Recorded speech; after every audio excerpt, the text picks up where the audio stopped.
지금부터 두 장의 사진을 보여드릴게요. 헤어진 전 애인한테 간만에 연락을 한다고 했을 때 이 두 장의 사진 중 잘못된 연락은 뭘까요? 아마 대부분의 분들이 두 번째 사진처럼 연락을 하면 안 된다고 생각했을 겁니다. 결론부터 말하면 잘못된 연락은 없습니다. 오랜만에 연락해서 다짜고짜 전화하자고 하면 상대방이 부담스러워하지 않나요? 그럴 수 있죠.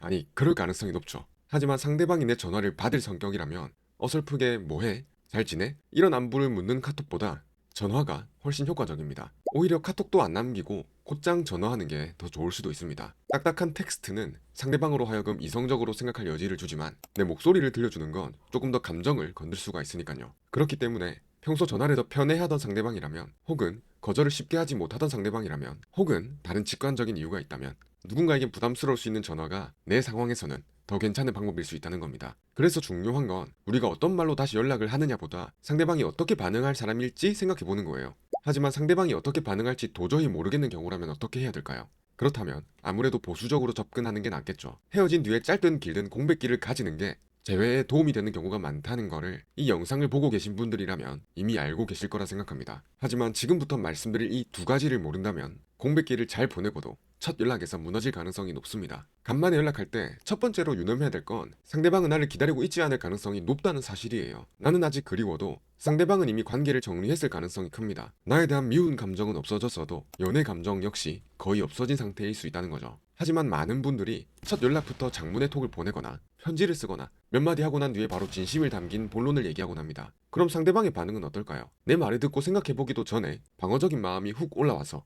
경계를 할 가능성이 높습니다. 제가 상담에서 자주 보는 패턴도 이거예요. 공백기를 가지고 어렵게 연락을 했는데 첫 메시지가 길어지거나 난 너한테 할 말 있어 이런 식으로 시작하는 순간 상대방은 내 내용을 듣기 전부터 부담을 느끼게 되는 거죠. 또 답장이 왔다고 들떠가지고 의미 없는 안부만 길게 주고받더라도 텐션은 금방 떨어질 거예요. 그래서 상대방은 그동안 나를 많이 잊었을 가능성이 높다는 사실을 염두에 두고 대화를 시도해야 됩니다. 그래야 상대방이 큰 부담을 느끼지 않는 방식이 무엇일지 생각하면서 연락을 할 수가 있는 거고, 내 마음도 조급해지지 않기 때문입니다. 만약 최대한 부담이 덜 느껴지게 연락을 했는데도 불구하고 안 될 사람이라면 사실 그건 어떤 방법으로 말을 해도 안 될 사람이었던 거예요.